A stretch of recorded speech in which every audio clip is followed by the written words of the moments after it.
ஆன்மீகம் முத்தமிழில் ஆன்மீகம் நவக்கிரகம் வாகனம். 1. சூரியன் மயில் தேர். சந்திரன் நரி முத்து வாகனம். செவ்வாய் அன்னம் சேவல். புதன் குதிரை. குரு யானை. சுக்கிரன் கருடன் எருது. சனி காகம் எருமை. ராகு செம்மறி ஆடு. கேது சிங்கம். வாகனம் பயணம் பிண்டத்தில். அண்டத்தில் வாகனம், பிண்டத்தில் பயணம். அண்டம் வேறு பிண்டம் வேறு என்றாலும் வேற்றுமையில் ஒற்றுமை. நாம் வாழ்கிறது பூமியில். அந்த அடிப்படையில் சூரியனோட கதிர்வீச்சு பூமியில் பயணம் செய்யும் அளவீடுபடி ஆன்மீக முத்தமிழில் நம் ஆன்மீக முன்னோர்கள் வரையறுக்கப்பட்டது. பூமியில் படும் கதிர்வீச்சின் பயணம் இரவு நேரத்தில் மயில் தோகை போல் விண்மீன்கள் நிலவுகள் என்ற அடிப்படையில் மயில் தோகை அடிப்படையில் பயணம். இது இரவு நேரம் மயில் தோகை களியாட்டம் போல் பறந்து விரிந்து பூமியில் துவளும். அதாவது பூமியில் சூரியனின் கதிர்வீச்சு படாத பிற்பகுதி. அதே சமயம் சூரியனின் முற்பகுதியில் சூரியன் கதிர்வீச்சு பூமியில் படும்போது தேர் போல காலை மதியம் மாலை என்ற அடிப்படையில் தேர் அசைந்து வருவது போல பயணம். அண்டத்திலும்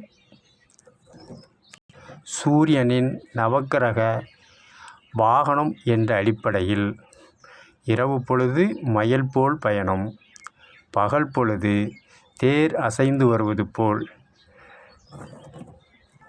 மேடு சமதளம் பள்ளம் என்ற அடிப்படையில் காலை உச்சி மாலை என்ற அடிப்படையில் சூரியன் கதிர்வீச்சு பயணம் சூரியனின் வாகனமாக ஆன்மீக முத்தமிழில் வரையறுக்கப்பட்டுள்ளது.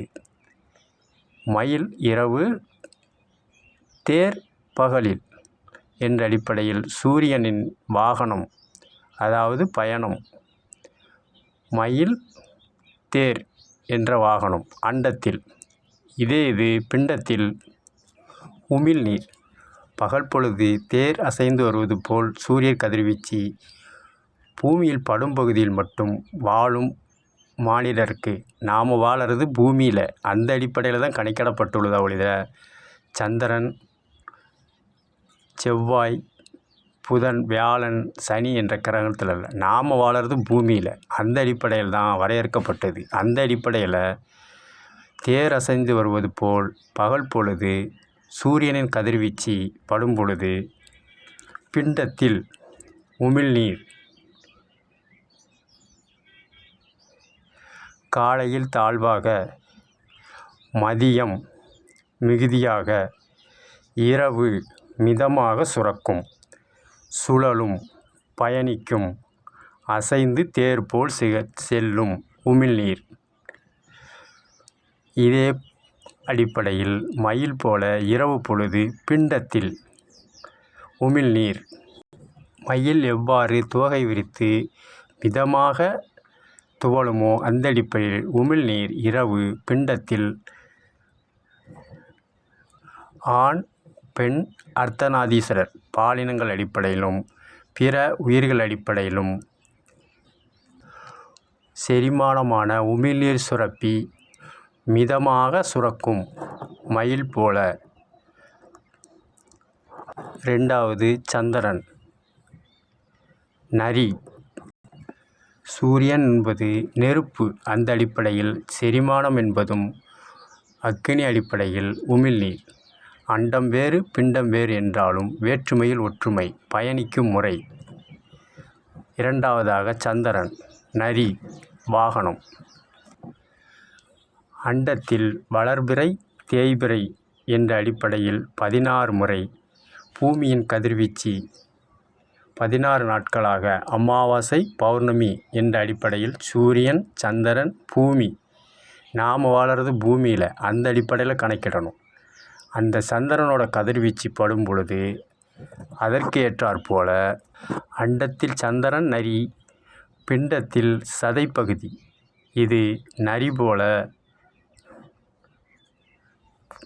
வாலிபம், இளமை, முதுமை.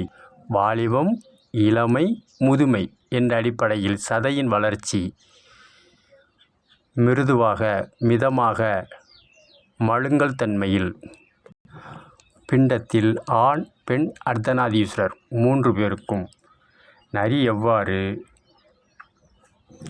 தந்திரம், சாதுரியம், சமாளிக்கும் திறமை என்ற அடிப்படையில் தனது பயணத்தை பயணிக்கிறதோ அந்த அடிப்படையில் சந்திரனின் கதிர்வீச்சு 16 மற்றும் 16 வளர்பிறை, தேய்பிறை, அமாவாசை சேர்த்து இந்த அடிப்படையில் பயணிக்கும் முறை. சந்திரனின் கதிர்வீச்சு பூமியில் படும் பொழுது நரியின் தன்மை போல தந்திரம், சாதுரியம், சாமர்த்தியம் என்ற அடிப்படையில் சதைப்பகுதி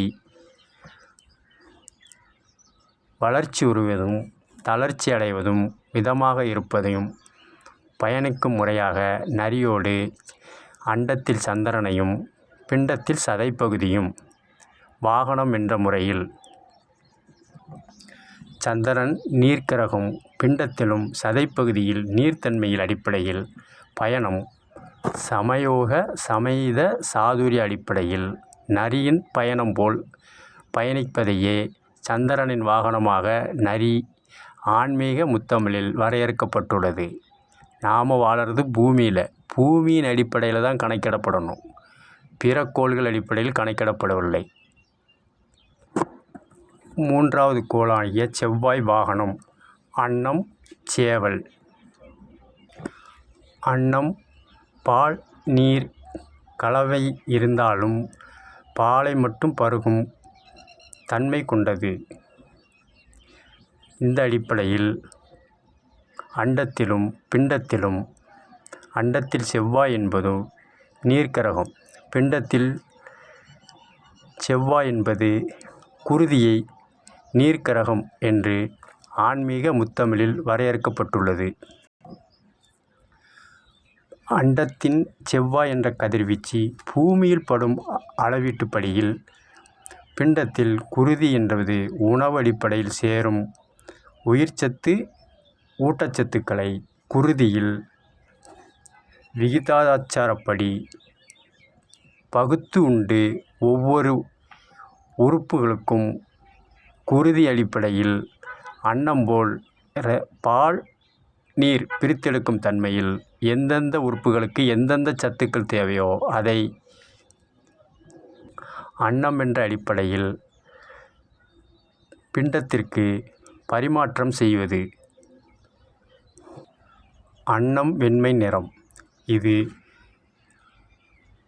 உயிரணுக்கள், உயிர் சத்துக்கள் என்ற அடிப்படையிலும். சேவல் சுறுசுறுப்பு, தளர்ச்சி தன்மையிலும் பயணமாக செவ்வாய் அண்டத்திலும் பிண்டத்தில் குருதியும் சுறுசுறுப்பு, தளர்ச்சி, மத்திமம் என்ற அடிப்படையில் அன்னம், சேவல் பயணிக்கும் வாழ்க்கையை அண்டத்தில் செவ்வாய்க்கும் பிண்டத்தில் குருதிக்கும் கணக்கிடப்பட்டுள்ளது. இதன் மூலம் செவ்வாயாகிய நீர்க்கிரகமும் பிண்டத்தில் குருதி என்ற நீர்த்தன்மையிலும் ஆண், பெண் அர்த்தநாதீஸ்வரர்களுக்கு உயிரணுக்கள், கருமுட்டைகள் உதரத்தில் இருந்துதான் உருவாக்கப்படுகிறது. இது அண்டம் சார்ந்த பிண்டம், வேற்றுமையில் ஒற்றுமை, இனவிருத்தி என்ற அடிப்படையில் பயணம் மேற்கொள்ளப்படுகிறது. பிண்டத்தில் இனவிருத்தி என்பது குறிப்பிட்ட பருவத்திற்கு பின் நிகழும். அதே அடிப்படையில் குருதி செவ்வாய் என்ற கதிர்வீச்சு பூமியில் படும் அடிப்படையில் உயர்வு, தாழ்வு, மத்தியமம் என்ற அடிப்படையில் குருதியில் சுறுசுறுப்பு, மந்தமம், தாழ்வு என்ற அடிப்படையில் செயல்படுகிறது. இதனால் இனவிருத்திக்காகவும் சுறுசுறுப்புக்காகவும் அன்னம் என்று பிரித்தெடுக்கும் வாகனத்தையும் சுறுசுறுப்பு என்ற சேவல் என்ற வாகனத்தையும் ஆன்மீக முத்தமிழில் வரையறுக்கப்பட்டு அண்டத்திலும் பிண்டத்திலும் வேற்றுமையில் ஒற்றுமை என்ற பயணத்தை குறியீடுகளாக 4வதாக புதன் கிரகம் வாகனம் குதிரை. புதனின் கதிர்வீச்சு பூமியில் எந்த அடிப்படையில் படுமோ அந்த அடிப்படையில் வரையறுக்கப்பட வேண்டும், கணிக்கப்பட வேண்டும், எடுத்துக்கொள்ள வேண்டும். ஆன்மீக முத்தமிழில் பிண்டத்தில் புதன் என்பது எலும்பு, பல் உறுப்புகளை குறிக்கப்படும். இந்த அடிப்படையில் புதன் என்பது நிலம் சார்ந்த கிரகமாக கணிக்கப்பட்டுள்ளது. நிலத்தில் வாழ்வதற்கு வலிமை, ஊக்கம், விரைவுத்தன்மை, வேகம் போன்ற குணங்கள் தேவைப்படும். இதே அடிப்படையில் குதிரைக்கு வேகம், வலிமை, ஊக்கம், விரைவுத்தன்மை குணம் உள்ளது. இந்த அடிப்படையில் அண்டத்தில் சார்ந்த பிண்டம் வேற்றுமையில் ஒற்றுமை என்ற அடிப்படையில் புதன் கிரகத்திற்கு வாகனமாகிய குதிரை. பிண்டத்தில் எலும்புகள் வேகம், வலிமை, ஊக்கம், விரைவுத்தன்மை. எலும்புகள் பலமாக இருந்தால்தான் வேகம், வலிமை, ஊக்கம், விரைவுத்தன்மையில் செயல்பட முடியும். இந்த அடிப்படையில்தான் எலும்பு, பல், குதிரையின் வேகம், குதிரையின் வலிமை, குதிரையின் விரைவு பயணம். அண்டத்தில் புதன் நிலம் கிரகம். யுக்தியில் செயல்படும் பயணம். எலும்புகளும் பற்களும் உறுதியாக இருந்தால்தான் நிற்கவும் நடக்கவும் ஓரிடம் விட்டு ஓரிடம் அசைந்து செல்லவும் குதிரை போல பயணம் தொடரும் என்பது புதனுக்குரிய குதிரை வாகனம். அண்டத்தில் பிண்டத்தில் எலும்புகள் சார்ந்த குதிரை வாகனம் பயணம். அண்டத்திலும் பிண்டத்திலும் வேற்றுமையில் ஒற்றுமை. இது ஆண், பெண், அர்த்தநாதீஸ்வரர் என்ற மூவருக்கும் பொருந்தும். 5வதாக குருவின் வாகனம் யானை. அண்டத்தில் பிண்டத்தில் வயிற்றுப்பகுதி. இந்த அடிப்படையில் யானை போல் பருமன், சேகரிப்பு, சேமிப்பு என்ற குரு என்ற நீர்க்கிரகம். அண்டத்தில் இதேபோல பிண்டத்தில் வயிறு, உணவு, பாதுகாப்பு, பராமரிப்பு, சேகரிப்பு, சேமிப்பு, பயணம். யானையின் தோற்றம் பருமன், செயல்பாடு அசைந்து அசைந்து செயல்படும். இந்த அடிப்படையில் வயிற்றுப்பகுதியில் சேமிப்பு, பாதுகாப்பு, பராமரிப்பு, பயணம் யானையின் பருமன் தோற்றம் அடிப்படையில் பிரதிபலிக்கும்.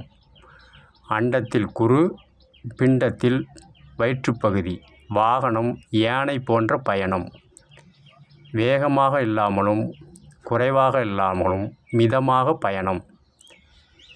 ஆண், பெண், அர்த்தநாதீஸ்வரர் மூவருக்கும்.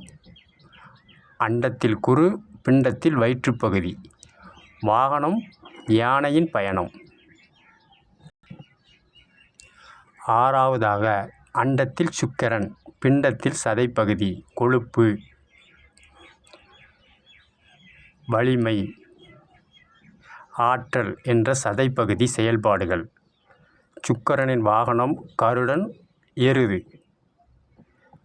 கருடன் போல கூரிய பார்வை, எருது போல உழைப்பு. அண்டத்தில் சுக்கிரன் நீர்க்கிரகம். பிண்டத்தில் சதைப்பகுதி, கொழுப்பு, மண்ணீரல், கணையம், முன்னிலை பெருக்கி அண்டம் என்ற பகுதியில் உள்ள சதைப்பகுதி உறுப்புகளை சுக்கிரன் என்ற அடிப்படையில், சுக்கிரனின் வாகனம் கருடன், எருது. இந்த அடிப்படையில் கருடன் பார்வை போலவும் எருது உழைப்பு போலவும் இந்த உறுப்புகளில் செயல்பாடுகள் வீரியம் சமம் தாழ்வு என்ற அடிப்படையில் ஆண் பெண் அர்த்தநாதீஸ்வரருக்கு அண்டத்தில் கருடன் எருது போல கூர்மையான பார்வை, எருது போல உழைப்பு, பிண்டத்தில் சதைப்பகுதியில் மண்ணீரல் கல்லீரல் முன்னிலை பெருக்கி அண்டம் சிறுநீரகம் என்ற அடிப்படையில் வீரியம் தாழ்வு மத்தியம் என்ற அடிப்படையில் பயணம், செரிமானம், சேமிப்பு, உயிர்ச்சத்து, ஊட்டச்சத்து, உபரி நீர், திட திரவ வாயுத்தன்மையில் பிரிக்கும். மூலக்கூறு விகிதாச்சாரப்படி கருடன் எருது வாகனம் பயணம் பரிவர்த்தனை அடிப்படையில் ஆண் பெண் அர்த்தநாதீஸ்வரர் மூவருக்கும். 7வது சனிக்கிரகம் வாகனம் காகம் எருமை. காகம் எருமை போல் ஒற்றுமை மற்றும் மெதுவாக பயணிக்கும். சனி விண் சார்ந்த கிரகம். பனி, மழை, கோடை, காற்று பருவம் அடிப்படையில் பூமியில் விழும் கதிர்வீச்சு அளவீட்டின்படி அண்டத்தில் பயணம் காகம் எருமை போல. இதே தன்மையில் பயணம் பிண்டத்தில். நரம்பு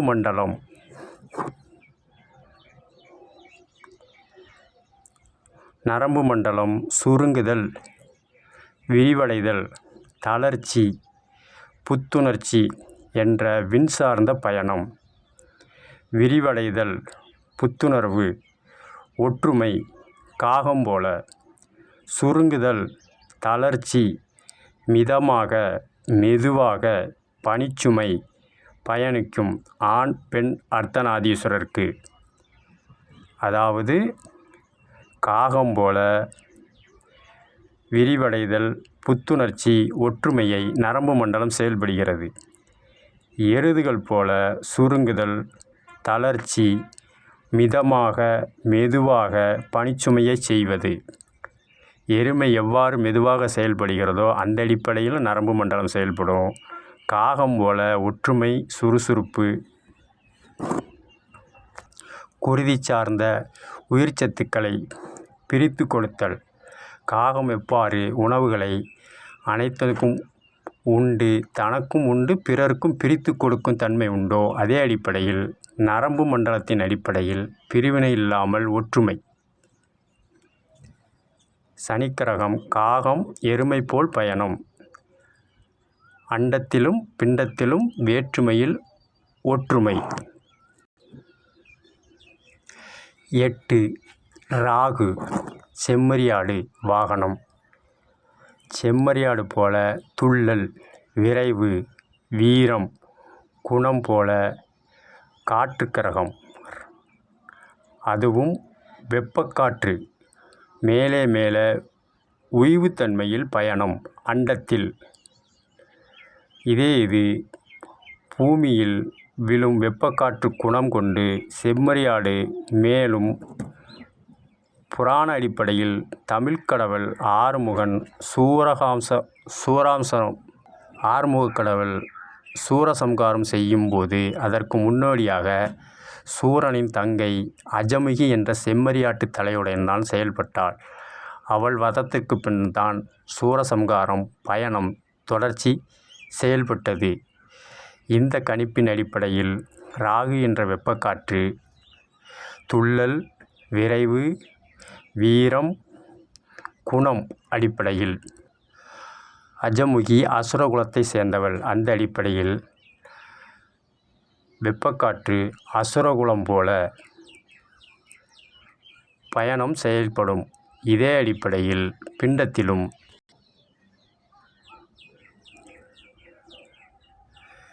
இதய சார்ந்த குருதி சுரப்பி பதப்படுத்துதல், பக்குவப்படுத்துதல், பரிவர்த்தனை பணியின் பயணம் வெப்பக்காற்று துணையில், அதாவது அஞ்சரப்படி குருதி சார்ந்த நீர் என்ற குருதியை இதயம் அரைப்படி சுத்திகரிப்பு, 5 படி உச்சி முதல் பாதம் வரை பயணம் வெப்பக்காற்று துணையில். இதனால் அன்றும் இன்றும் என்றும் ஆண் பெண் அர்த்தநாதீஸ்வரர் என்ற அடிப்படையில் இதயம் பழுது சமம் செய்ய கையில் உள்ள உள்ளங்கையை அழுத்தம் இடது மார்பின் மீது பயணிக்கப்படும். மேலும் பனிக்காலம் வெப்பம் செய்ய உள்ளங்கையை உராய்வு தேய்வு வருடல். இதன் மூலம் செம்மறியாட்டு குணாதிசயம் போல துள்ளல், விரைவு, துடிப்பு குருதியில் இதயம் சார்ந்து சமம் செய்யப்படுகிறது. இந்த பயணம் ஆண் பெண் அர்த்தநாதீஸ்வரர் அண்டத்தில் ஆடு என்ற பயணம் வெப்பக்காற்று அடிப்படையிலும், பிண்டத்தில் வெப்பக்காற்று இதயம் என்ற குருதியை சமம் செய்யப்படுகிறது. 9வது கேது. வாகனம் சிங்கம். 9 கேது. வாகனம் சிங்கம். சிங்கம் போல மிதமாகவும் பதுங்கியும் பாய்ந்தும் சிலிர்த்தும் குணம் போல காற்று கிரகம் கேது. அதுவும் குளிர்காற்று.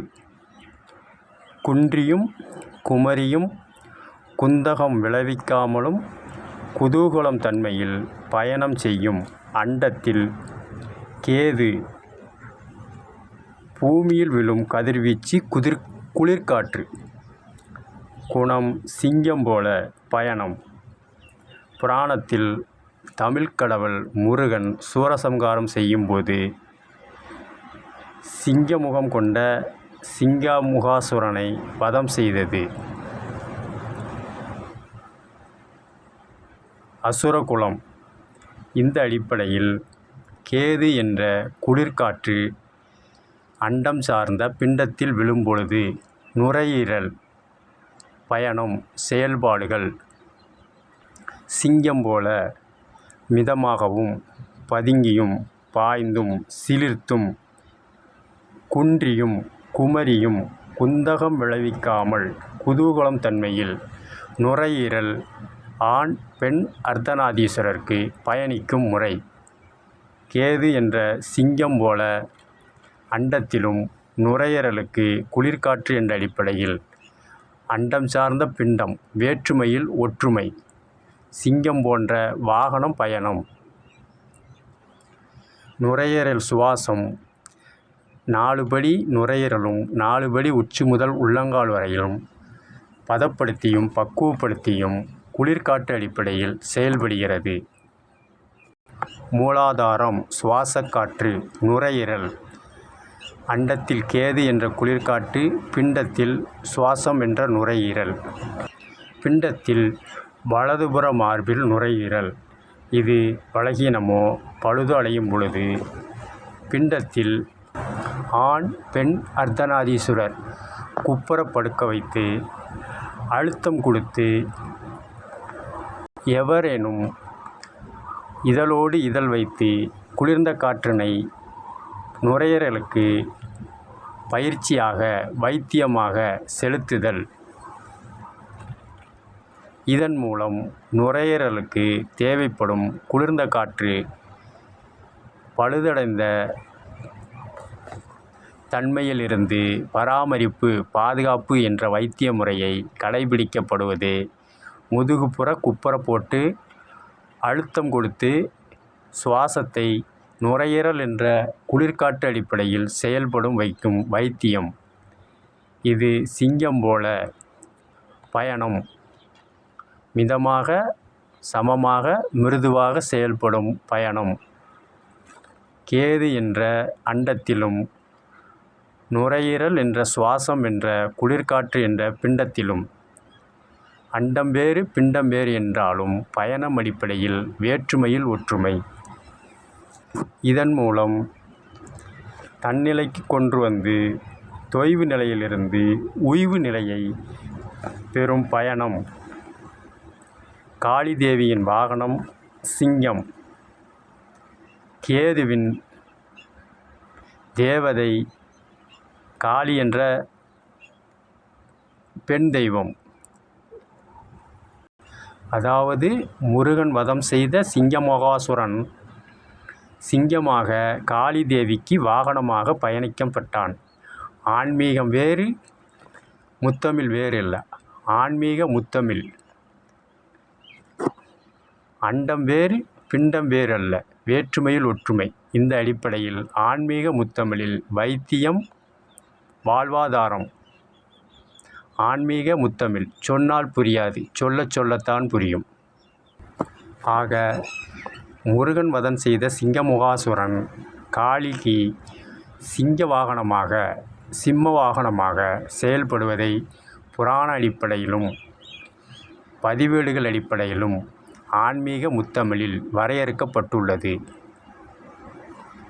அண்டத்திலும் பிண்டத்திலும் தமிழ் வருடம் 60 ஆண்டுகள் அடிப்படையில் ஆண் பெண் அர்த்தநாதீஸ்வரருக்கு பயணம் என்ற அடிப்படையில், வாகனம் என்ற அடிப்படையில், சுழற்சி முறையில் செயல்படும் நாள். அதனை மீண்டும் அடுத்த தலைமுறைக்கும் பரிணாம வளர்ச்சி அடிப்படையில் வாரிசு, சந்ததிகள், பேரன், பேத்தி, தாய், தந்தை என்ற வளர்ச்சியும் அவருக்குள்ள திறமைகள் அந்த சிசுக்களுக்கும் உண்டு என்பதை நிரூபிக்கும் வகையில்தான் ஆன்மீக முத்தமிழில் இல்லறம் என்ற அறநெறி வாழ்க்கையை தேர்ந்தெடுக்கப்பட்டது. இதன் மூலம் தான் சரீரம் அழிந்தாலும் அந்த ஆண் என்ற உயிரணுவும் பெண் என்ற கருவினையும் சமுதாயம் அடிப்படையில், அறநெறி அடிப்படையில், அனைவரும் முன்னிலையிலும் ஒப்புதல் அடிப்படையில் தேர்ந்தெடுத்து வாழ்வாதாரத்தை நிர்ணயிக்கும் திருமணம். இந்த அடிப்படையில் குழந்தை திருமணம் நடக்கவில்லை, பாலியல் தொந்தரவு பண்ணவில்லை, முறையாக பயணம் அடிப்படையில் செயல்பட்டு பருவத்துக்கு வந்த ஆண், பருவத்துக்கு வந்த பெண் என்ற அடிப்படையில் இருவரும் வாழ்க்கையை தொடங்க சமுதாயத்திற்கு அழைப்பு விடுத்து சமம் செய்து ஒற்றுமையை வளர்க்கவும், திறமையை மேம்படுத்தவும், சந்ததிகளை மேம்படுத்த, வளர்ச்சியுற திறமைகளை வெளிப்படுத்தவும் ஏற்படுத்தப்பட்ட திருமணங்களில் மாங்கல்ய தானம் பண்ணும் பொழுது கூறப்படும் மந்திரம் ஆன்மீக முத்தமிழில், அதாவது ஆன்மீக முத்தமிழ் படி முதலில் சோமன் மணந்தான், இரண்டாவது அக்னி மணந்தான், மூன்றாவது கந்தர்வன் மணந்தான் என்று மூவரை பயணம் அடிப்படையில் உடலில் ஏற்பட்ட மாற்றங்களை கூறுவதனால், நான்காவதாக முறைப்படி ஆண் சதி பதி என்ற அடிப்படையில் மணம் செய்கிறேன் என்பதை கூறுவது. இது மேலோட்டமாக பார்க்க தவறாக தெரியும். ஆனால் ஆன்மீக முத்தமிழ் இலக்கண அடிப்படையில் பொருள் உரைத்தால் அதில் கூறப்பட்ட இந்த பயணம் அடிப்படையில் வாழ்வாதாரத்தை மாங்கல்ய தானம் செய்யப்படுகிறது என்பதை தெளிவு பெற காணலாம். எப்படியெனில், முதலில் சோமன் மணந்தான் என்றால் நிலவு. சோமன் என்பதற்கு நிலவு என்ற பொருள் உண்டு. இந்த அடிப்படையில் வளர்பிறை தேய்பிறை என்ற அடிப்படையில் இளமை, முதுமை, அழகு, அரவணைப்பு ஆண் பெண் அர்த்தநாதீஸ்வரருக்கு வாசம் செய்வோம். மணந்தான் என்றால் வாசம் என்று ஒரு பொருள். பால்மணம், பூமணம் என்று சொல்வது போல மணம் என்பது, சோமன் என்பது குழந்தைத்தனமான பால்மணத்தை குறிக்கும். இதைத்தான் முதலில் சோமன் மணந்தான். அதாவது குழந்தை தன்மையில் ஆண் பெண் அர்த்தநாதீஸ்வரர் என்ற தன்மையில் இருப்பதனால் முதலில் அவர்கள்தான் மணந்தார்கள் என்றும், அடுத்ததாக அக்னி மணந்தான். ராகு கேது என்ற வெப்பக்காற்று அடிப்படையிலும் சூரிய சந்திரன் கதிர்வீச்சுக்கள் மூலமும் உடல் ரீதியாக உடம்பில் ஒருவித மினுமினுப்பு என்ற தன்மையில் உஷ்ணம் அடிப்படையில் அண்டம் சார்ந்த கதிர்வீச்சு பூமியில் படும் பொழுது, நாம் வாழறது பூமியில் என்ன கதிர்வீச்சு படுதோ அதற்கு தக்கதான் ஆண் பெண் அர்த்தநாதீஸ்வரருக்கு உடலில் இளமை, முதுமை, அழகு, அரவணைப்பு வாசம் செய்யும் என்பதைத்தான் சோமன் என்பது குழந்தைத்தன்மையும் உள்ள பால்மனம் முதலில் வாசம் செய்தது. இரண்டாவதாக அக்னி என்ற பளபளப்பு, மினுமினுப்பு, இதைத்தான் இயற்தமிழில் ஆணை பார்த்து பெண்ணும், பெண்ணை பார்த்து ஆணும், அவரை பாரு தீயாக இருக்காங்க அப்படிம்பாங்க, இல்லது தகதகன்னு மின்னுறாங்க அப்படிம்பாங்க. அப்போ அக்னி வெப்பம் சார்ந்தது. இந்த அடிப்படையில் பருவத்துக்கு வந்தது. சோமன் என்பது 10 வயது வரை பால்மனம் கொண்டது. 10லிருந்து 17 வயசு வரைய செவ்வாய், இது குருதி சார்ந்து வளர்ச்சி அடைவது. இந்த அடிப்படையில் தான் அக்னி வாசம் செய்கிறார் என்பார்கள். அக்னி என்றால் இரண்டாவதாக மணந்தது அக்னி. குருதியின் அடிப்படையில் வீரம், சோகம், உயர்வு, தாழ்வு என்ற தன்மையை ஆணுக்கும் பெண்ணுக்கும் அர்த்தநாதீஸ்வரருக்கும் பொதுவாக செயல்படும். முதலில் சோமம் என்ற பால்மனம், இரண்டாவது அக்னி என்ற இளமை, அழகு, அரவணைப்பு தன்மையில் வாசம் செய்வது குருதியில். மூன்றாவதாக கந்தர்வன் மணந்தான் என்றால் வாசம் வீசுகிறார். அதாவது அந்த தன்மை ஆணுக்கும் பெண்ணுக்கும் அர்த்தநாதீஸ்வரருக்கும் இருக்கும் என்பதை கூறுவதே ஆன்மீக முத்தமிழில். மூன்றாவதாக கூறுவது கந்தர்வன் மணந்தான். மேலும் கந்தர்வன் என்றால், கந்தன் என்றால் பிரிவினை, கிழிக்கப்பட்ட, பிரிவுபட்டுப்பட்ட, இதனை வலு சேர்ப்பது. கந்தர்வன்னா வலிமை சேர்ப்பது. இது இடுப்பு பகுதி. இடுப்பு பகுதி கீழே வலிமை பெறுவதற்கு 17லிருந்து 20 வரைய 3 ஆண்டுகள் செயல்படும். இதைத்தான் இடுப்பு வலிமை பெறுவதற்காக மூன்றாவதாக 20 வயதுக்கு அப்புறம்தான் ஆணுக்கும் சரி பெண்ணுக்கும் சரி எலும்புகள் வலுவடையும், பலம் பெறும், பக்குவம் பெறும், வலிமை பெறும். இதைத்தான் முதலில் சோமன் மணந்தான் என்பது முதுமை, அழகு என்ற வாசம் ஆணுக்கும் உண்டு, பெண்ணுக்கும் உண்டு, அர்த்தநாதீஸ்வரருக்கும் உண்டு. இரண்டாவது அக்னி மணந்தான். அக்னி வாசம் என்பது மார்புக்கும் இடுப்புக்கும் மேலே. முதல்ல சொன்னது ஞானசக்தி என்ற கபாலம், சோமன் மணந்தான். இரண்டாவது சொன்னது அக்னி என்ற கழுத்துக்கு கீழே இடுப்புக்கு மேலே இதயம், நுரையீரல், இரைப்பை, கல்லீரல், சிறுகுடல், பெருகுடல், கணையம், உயிர் அணு, உயிர் கருமுட்டை, விளைவிப்பு, சேகரிப்பு, நெருப்பு என்ற சூரியன் வாசம் செய்வதில் திரவத்தன்மையில். இந்த அடிப்படையில் இது கிரியாசக்தி என்றும், சோமன் என்பது ஞானசக்தி என்றும், அக்னி மணந்தான் என்பது கிரியாசக்தி என்றும், இடுப்புக்கு கீழ் வளம் பெறுவது 20 வயசுக்கு மேலே. இது ஆணுக்கும் பெண்ணுக்கும் அர்த்தநாதீஸ்வரருக்கும் பொருந்தும். இந்த அடிப்படையில் உள்ளதை இச்சாசக்தி என்றும், பூப்பெய்தல், காளையர் பருவம், ஆண் பெண் வாயுத்தன்மையில் பெறுவதை கந்தர்வன் மணந்தான் என்பார்கள். இதைத்தான் ஆணுக்கும் சரி பெண்ணுக்கும் சொல்லி, கந்தர்வன் என்றால் வலிமை பெறுவது, இடுப்பு பகுதி வலிமை பெறுவது. இதைத்தான் இடை அழகு, இடுப்பு அழகு, இடுப்பு அசைவு என்றும் இயற்தமிழில் வரையறுக்கப்பட்டுள்ளது. மேலும் ஒரு பெண் தாய்மையடைந்து இறந்தாள் என்பதற்கு அவர் மரணமடைந்த பின்பு, அவரை எரியூட்ட பின்பு அந்த இடுப்பு எலும்பை பார்த்தால் கருவுற்ற தாய் என்பதையும், கருவற்று தாய்மை அடையாத பெண்பதையும் விளக்குவதற்காகவே முதுகு தண்டுவடத்திற்கு கீழ் உள்ள இடுப்பு எலும்பில் ரோமக்கண அளவில் பிளவு ஏற்பட்டிருக்கும். இது மயானத்தில் தொழில் செய்யும் சுடுகாடு இடுகாடு சார்ந்த தொழில் சார்ந்தவருக்கு மட்டும் புரியும். காரணம், மகப்பேறின் போது வெப்பக்காற்று குளிர்காற்று. கந்தர்வன் என்றால் வலிமை பெறுதல். கபாலத்தில் உள்ள மார்பகத்தில் உள்ள முதுகு தண்டுவடத்தின் மூலம் முக்கு என்பார்கள் மகப்பேறு காலத்தில். அப்போது காற்றுத்தன்மையில் மகப்பேறு நிகழும். அந்த தருணத்தில் இடுப்பு எலும்பு ரோமக்கண அளவில் பிளவு ஏற்படும். இதனை சரி செய்யவே ஆன்மீக முத்தமிழ் மூதாட்டிகள் மகப்பேறு பெற்ற பின்பு தாய்மையடைந்த பெண்ணுக்கு இடுப்பில் கதர் ஆடை என்றதை கயிறு என்ற அடிப்படையில் திரித்து இடுப்பை சுற்றி கட்டுவார்கள். காரணம், அந்த இடுப்பு எலும்பு மேலும் விரிவடையாமல் இருப்பதற்காக. இதனால் அந்த எலும்புகள் ஓரளவு பலப்படுத்தப்படும். இடுப்பு எலும்புகள் இதனால் கருவுற்று மகப்பேறு அடைந்த தாய்மையர்கள் சில காலம் சென்ற பின்பு அந்த இடுப்பு எலும்பு பகுதியிலிருந்து காற்று உட்புகாமல் வயிறு என்ற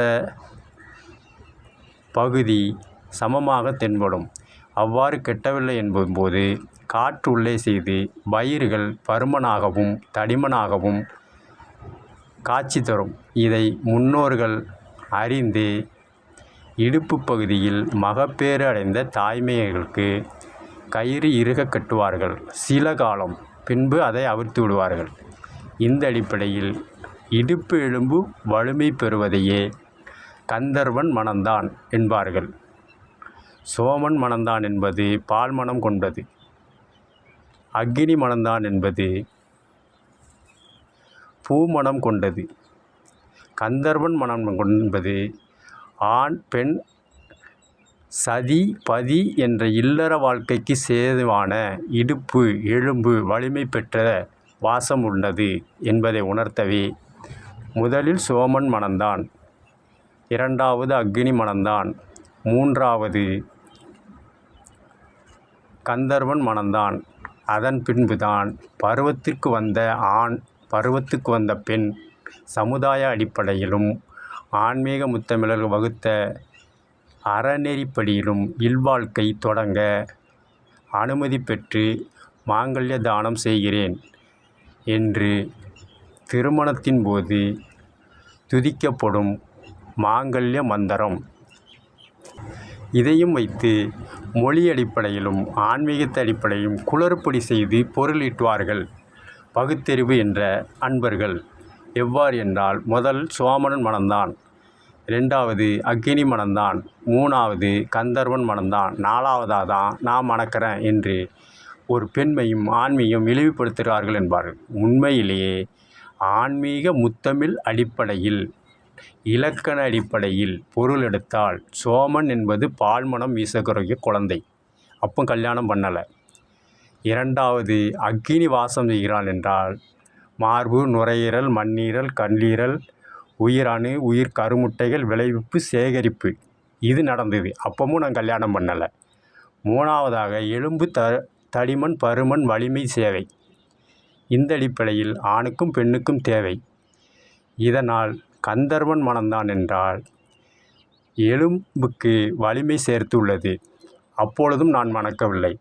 இந்த மூன்று பலப்படுத்தப்பட்ட பின்புதான் நான்காவதாக சமுதாயத்தின் அறநெறிப்படி இல்வாழ்க்கை தொடங்குகிறேன் என்பதை உணர்த்துவதே கூறாமல் மூளை செலவு செய்து, ஆங்கிலத்தில் பிரெயின் வாஷ் செய்து பகுத்தறிவாள அன்பர்கள் சோமன் மணந்தான், அக்கினி மணந்தான், கந்தர்வன் மணந்தான், நாலாவதாக நான் மணக்கிறேன் என்று இழிவுபடுத்துகிறார்கள் என்று அதன் மூலம் மொழி அடிப்படையில் பொருளீட்டுவார்கள். காரணம், ஆன்மீக முத்தமிழில் அனுப்புனர், பெறுநர், பொருள், விளக்கவுரை, முடிவுரை இருக்கும். இதில் விளக்கவுரையை சொல்ல மாட்டாங்க. முடிவுரையில் உள்ள தவறை மட்டும் சுட்டி காட்டுவாங்க. அனுப்புரில் உள்ள தவறை மட்டும் சுட்டி காட்டுவாங்க. சிலர் பொருள் உள்ளதை மட்டும் கூட்டுவாங்க. இந்த அனுப்புனர், பெறுநர், பொருளர், முடிவுரை இதை நாளையும் சொல்கிறவங்க அந்த விளக்குறையை சொல்ல மாட்டாங்க. காரணம், ஆன்மீகத்தில் உள்ள தவறை மொழி அடிப்படையில் குழப்படி செய்வாங்க. மொழியில் உள்ள தவறுகளை ஆன்மீகத்தில் குழப்படி செய்வாங்க. இப்போ ஆன்மீக முத்தமிழ் ரெண்டும் ஒன்று என்று உணர்ந்தவர்களுக்கு இலக்கண அடிப்படையில் பிரித்தால் சோமன் என்பது பால்மனம், அக்கினி என்பது பருவத்துக்கு வருவது, கந்தர்வன் என்பது எலும்பு வலிமை பெறுவது. இந்த மூன்றும் பெற்றவர்களைத்தான் மனம் முடிக்கப் போகிறேன் என்பதை விளக்குறையில் உள்ளதை சொல்ல மாட்டார்கள். ஆன்மீக முத்தமிழ் சொன்னால் புரியாது, சொல்லத்தான் புரியும். இந்த அடிப்படையில்தான் கபாலம் என்ற பால்மனம் கொண்ட சோமன் மனம்தான் என்பதை மேலடுக்காகவும், அக்கினி மனம்தான் என்பதை மத்தியில் உள்ள கிரியாசக்தி என்பதை இரண்டாவது அடுக்காகவும், மூன்றாவது இடுப்பு பகுதி வலிமை பெற்றதை கந்தர்வ சக்தி என்ற இச்சாசக்தி என்ற அடிப்படையில் ஞானசக்தி, கிரியாசக்தி, இச்சாசக்தி.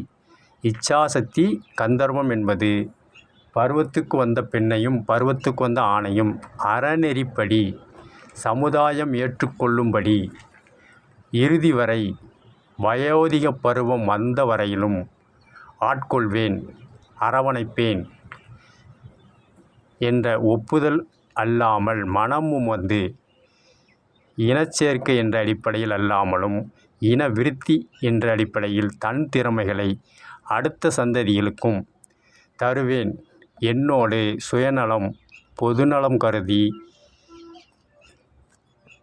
இல்லற வாழ்க்கையில் இணைந்து எனது திறமைகளான என் சதிபதி திறமைகளான சந்ததிகள் மூலம் அடுத்த தலைமுறைக்கும் தந்து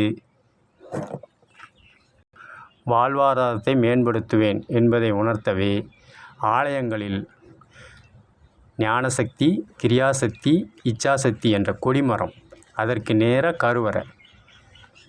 இதே அடிப்படையில் தான் குழந்தை மனம் என்ற சோமன் மனம்தான், கிரியாசக்தி என்ற அக்கினி மனம்தான், இச்சாசக்தி என்ற கந்தர்வன் மனம்தான் என்ற அடிப்படையில் கருவறை மூலம் சந்ததிகளையும் திறமைகளையும் அடுத்தடுத்து நாம் முன்னோர்கள் செஞ்சது தான் நம்ம தாத்தா பாட்டி செஞ்சது தான் நம்ம அப்பா அம்மா செஞ்சது தான் நமக்கு நாம் செய்யக்கூடிய நன்மை தீமை வளமை தான் நமது பிள்ளைகளுக்கு.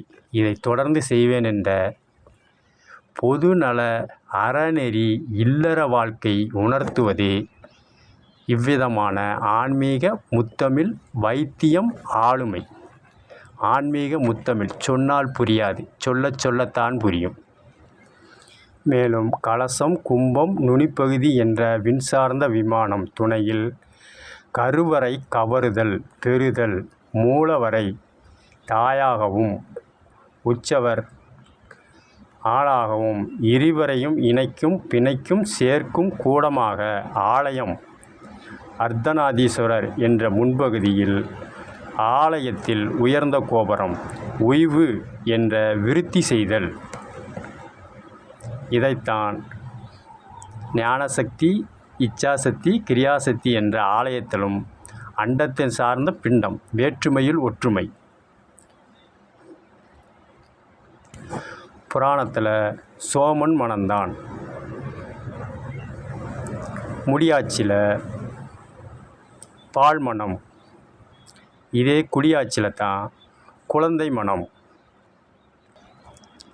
சிறார், சிறுமி, மழலை, சிசு தன்மையில் உள்ளவர்களை குழந்தை மனம் என்று குடியாட்சியில் சொல்கிறார்கள். இதைத்தான் புராணத்தில் சோமன் என்றும் முடியாட்சியில் பால்மனம் என்றும், அடுத்தது புராணத்தில் அக்கினி மனம்தான்.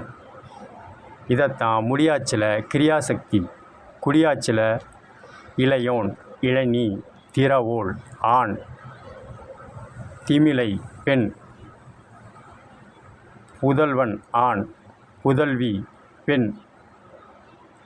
இதைத்தான் குடியாட்சியில் புராணத்தில் அக்னி வாசம் செய்கிறது, முடியாட்சியில் கிரியாசக்தி, குடியாட்சியில் இளையோன், இளைஞி, திறவோல் திமிலை என்ற அடிப்படையில். மூன்றாவதாக கந்தர்வன் மணந்தான் முடியாட்சியில் இச்சாசக்தி, குடியாட்சியில் பருவத்திற்கு வந்த ஆண் பெண் இவர்களுக்கு மணமாக அரசு ஒத்துழைப்பு தருகிறது. சட்டத்துக்கு விரோதமான மணம் அல்ல. வயதுக்கு வந்தவர்களை ஆண், வயதுக்கு வந்த பெண் இருவரும் மணந்து கொள்ள வயது தகுதி உடையவர்கள் என்று சொல்கிறது. புராணத்தில் இச்சாசக்தி குடியாட்சியில்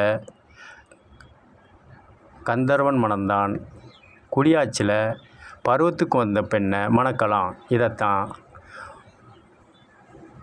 பகவத்கீதையில் சொன்னது. பெயரை தான் மாற்ற முடியாம ஒழிய செயல்பாடுகள் எல்லாம் ஒன்று தான். புராணத்தில் சொன்னது தான் முடியாட்சியில் சொன்னது தான் குடியாட்சியில். பேரை மட்டும்தான் மாற்றிருக்காங்க.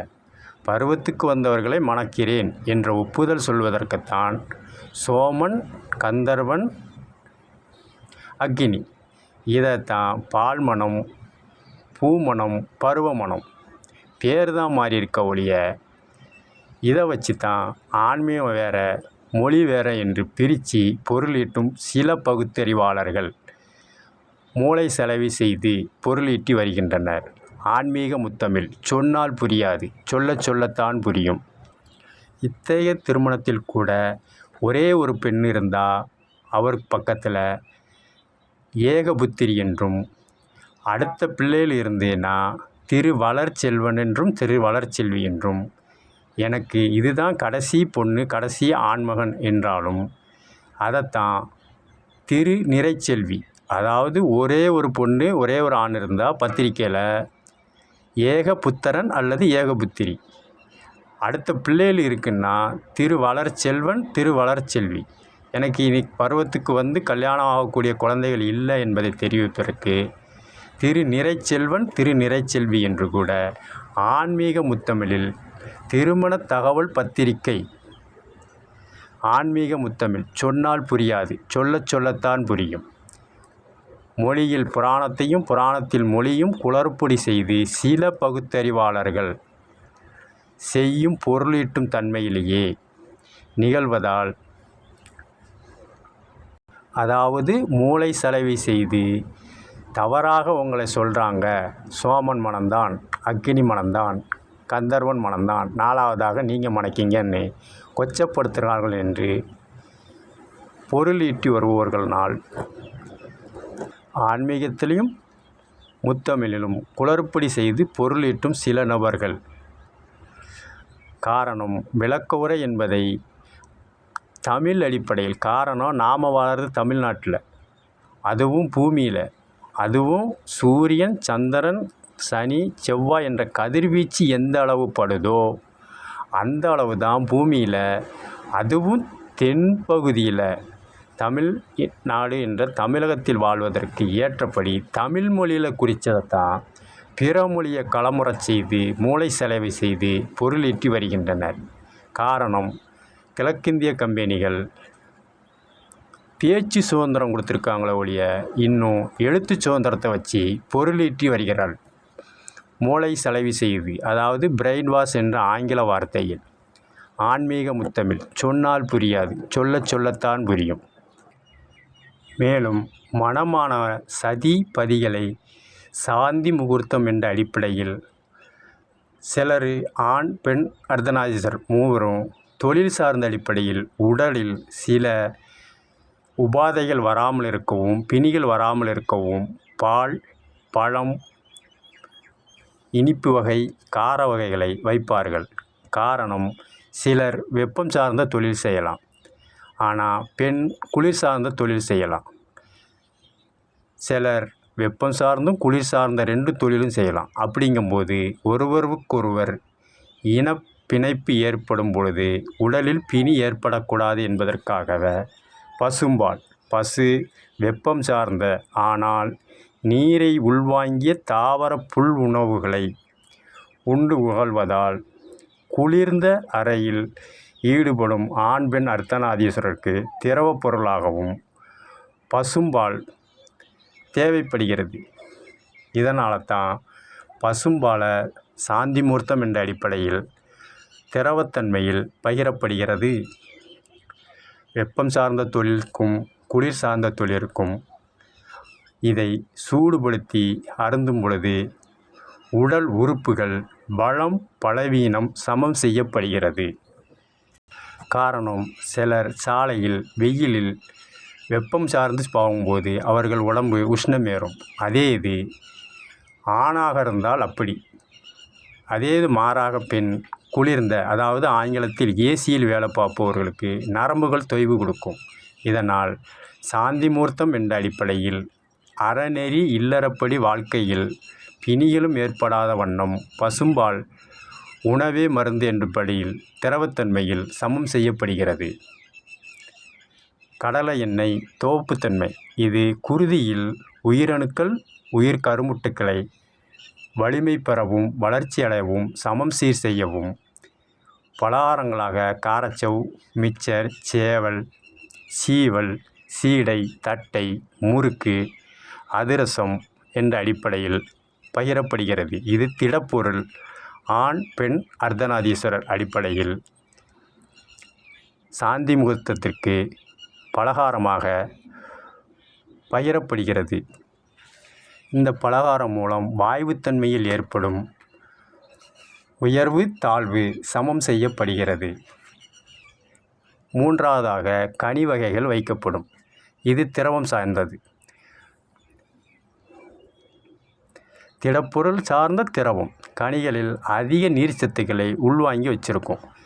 இதை உண்ணும் பொழுது வெப்பம் சார்ந்த தொழில் சார்ந்த ஆணாக இருக்கலாம் ஒருவர், குளிர் சார்ந்த தொழிலில் பெண்ணாக இருக்கலாம்.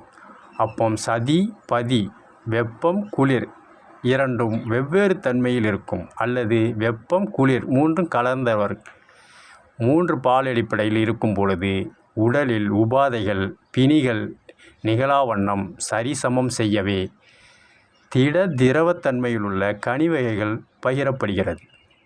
திரவத்தன்மையில் பசும்பால், திடத்தன்மையில் கனிகள், வாயுத்தன்மையில் அல்வா, பால்கோவா, மிச்சர், காரச்சவ். இந்த திரவ வாயுத்தன்மையில் உஷ்ணங்கள் உய்வில்லாமலும் தொய்வில்லாமலும் சமநிலை செய்யவே சாந்தி முகூர்த்தத்திற்கு பகிரப்படுகிறது. ஆன்மீக முத்தமிழில் சொன்னால் புரியாது, சொல்லத்தான் புரியும்.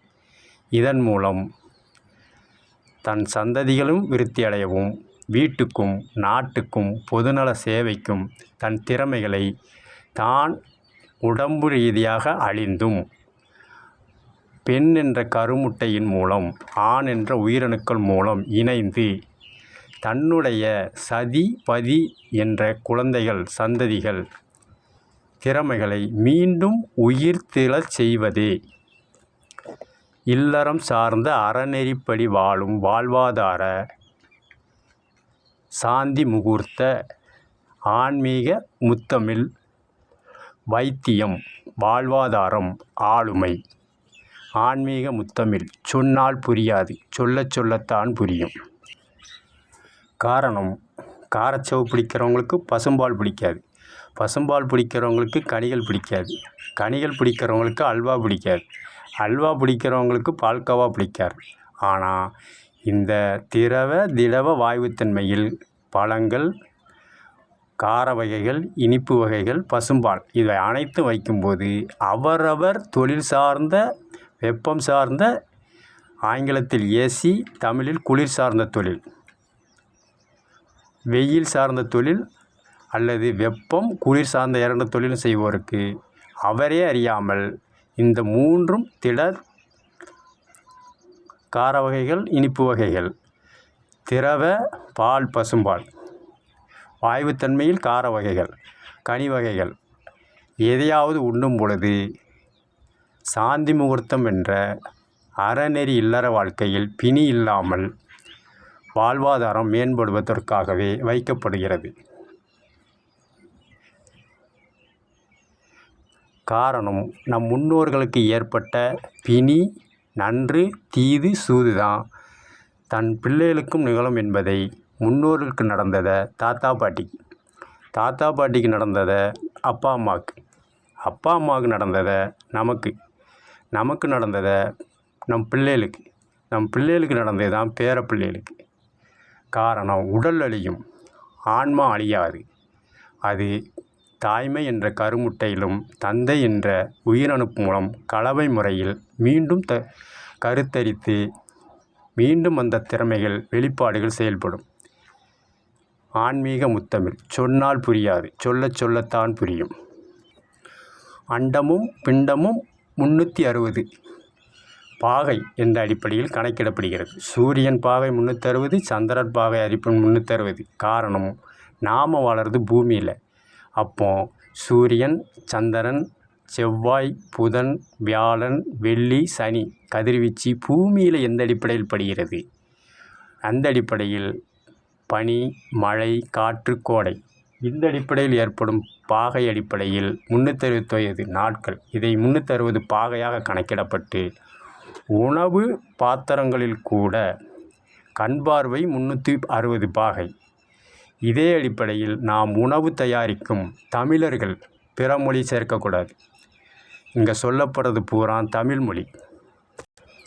அந்த அடிப்படையில் ஆன்மீக முத்தமிழன் வைத்திய பாத்திரத்தை கூட 360 பாகையில் தான் தயாரிக்கப்படுகிறது, சீரமைக்கப்படுகிறது.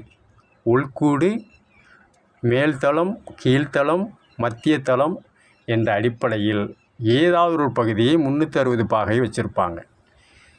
திரவ, திட, வாயுத்தன்மையில் இட்லி அவுக்கும் பாத்திரம், தோசைக்கல், ஆப்பம் சுடும் பாத்திரம், கரண்டி,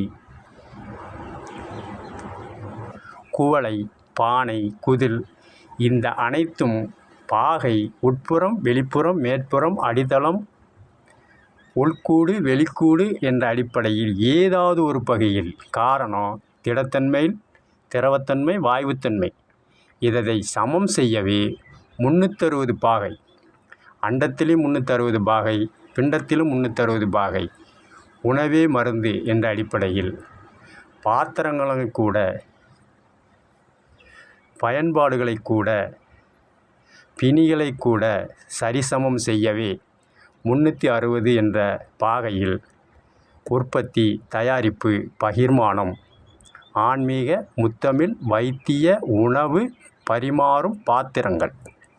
ஆன்மீக முத்தமிழ். சொன்னால் புரியாது, சொல்லத்தான் புரியும். காரணம், இது பாத்திரங்கள் செய்யும் மண்பாண்டவர் தொழிலாளிகளுக்கு தெரியும்.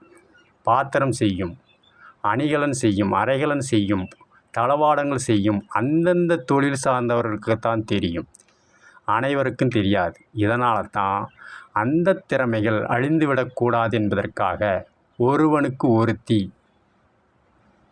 இல்லறம், வாழ்வாதாரம், குழந்தைகள், சமுதாய வழிபாடு, ஆன்மீக வைத்தியம், ஆன்மீக ஆளுமை, ஆன்மீக முத்தமிழில். மேலும் குருதிக்கு தேவையான துவப்புத்தன்மை காய் கனிகளில் இருக்கிறது.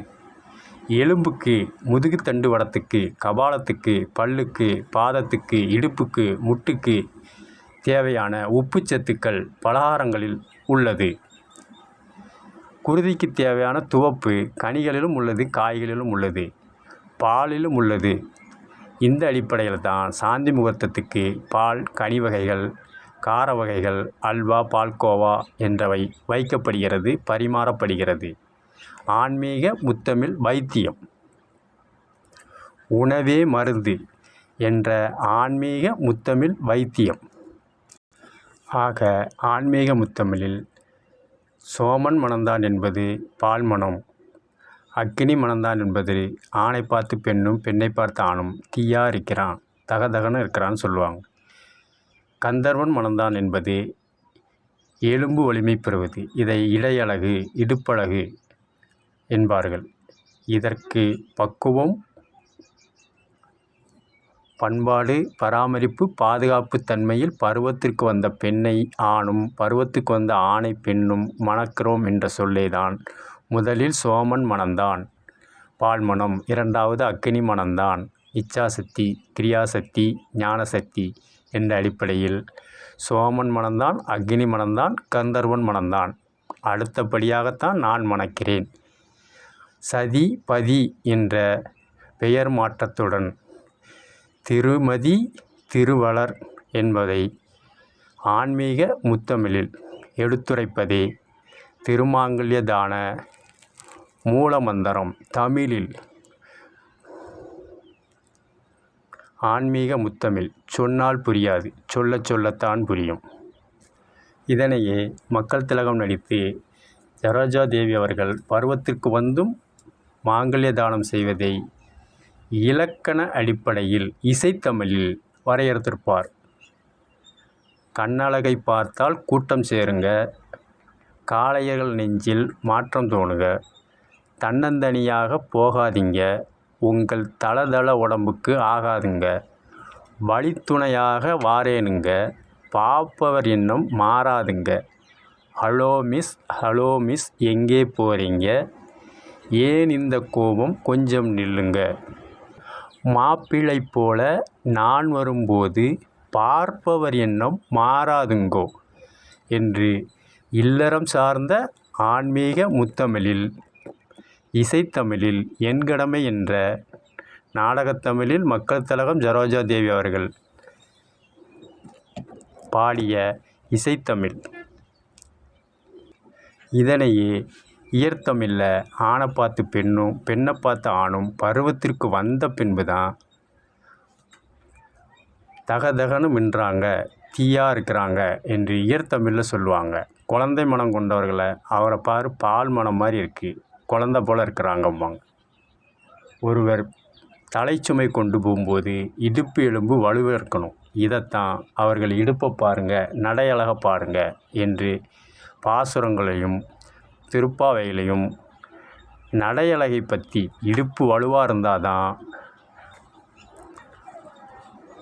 வாழ்வாதாரமும் தொழிலும் சிறக்கும் என்பதை தான் சோமன், அக்னி, கந்தர்வன், பால்மணம், பூமணம், இடையழகு பேரை தான் மாற்றிருக்காங்களோ ஒழிய மகாபாரதத்தில் கண்ணன் சொன்ன மாதிரி நான் சொன்னதை தான் நீ செய்கிற, செயல்பாடு எல்லாம் ஒன்று தான். ஆனால் பெயரை மட்டும்தான் மொழி அடிப்படையில் மாற்றுறீங்க. மாற்றம் ஒன்றே நிரந்தரம். ஆன்மீக முத்தமிழ். சொன்னால் புரியாது, சொல்லத்தான் புரியும். இதனையே அன்னை இல்லத்தில் நடிகர் திலகமும் தேவிகாகவும் இடுப்பழகை பற்றி திருப்பாவையில் கண்ணனோட இடுப்பழகை பற்றி பாடினதை தான் அப்படியே இசைத்தமிழில் கண்ணதாசன் எழுதியிருப்பார். நடையா இது நடையா, ஒரு நாடகம் ஒன்றோ நடக்கிறது, இடையா இது இடையா, இல்லாதது போல் இருக்கிறது, தேரோட்டும் கண்ணனுக்கு ராதா, சிங்கார ராமனுக்கு சீதா, காரோட்டும் எனக்கொரு கீதா, கல்யாணம் பண்ணிக்கொள்ள தோதா. காரணம், திருப்பாவையில் கண்ணனோட நடையழகத்தான் பாடுறது தான் அப்படியே கண்ணதாசன் அன்னை இல்லத்தில் ஜிவாசி கணேசன், தேவிகா பாடி நடிப்பது போல் இசைத்தமிழில் பேர் மட்டும்தான் மாறுத ஒழிய ஆன்மீகத்தில் உள்ளது தான், செயல்பாடு எல்லாம் ஒன்று தான். கீதையில் சொன்ன மாதிரி மாற்றம் ஒன்று தான் நிரந்தரம். பேரை தான் மாற்ற முடியுமே ஒழிய நம் முன்னோர்கள் செய்த செயல்பாட்டை தான் மாறி வாரிசுகள், சந்ததிகள் என்ற அடிப்படையில் திறமைகளை வெளிக்கொணர்ந்து பிண்டம் அழிந்தாலும் ஆன்மா என்ற அடிப்படையில் சிசுக்கள் மூலம் வளர்ச்சி மேம்பாடு செயல்பாடுகளே ஆன்மீக முத்தமிழ். சொன்னால் புரியாது, சொல்லத்தான் புரியும்.